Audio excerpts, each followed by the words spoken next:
This is it. We took the modifications, took the front fender off, so it can be a little more like Ronnie Mac.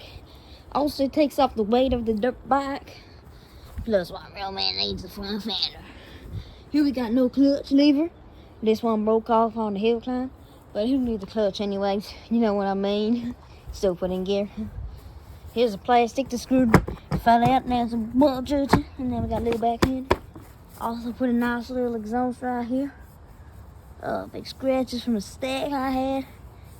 Stack, oh, wasn't me, that stack was my daddy. I know what I'm doing. I know what I'm doing technically.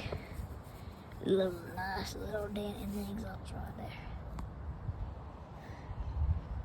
Nice little dent.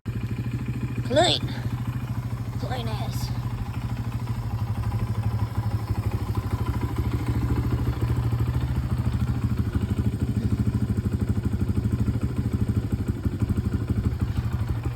Look, this is a perspective sitting on it. Put the kickstand up. Who needs a front guard?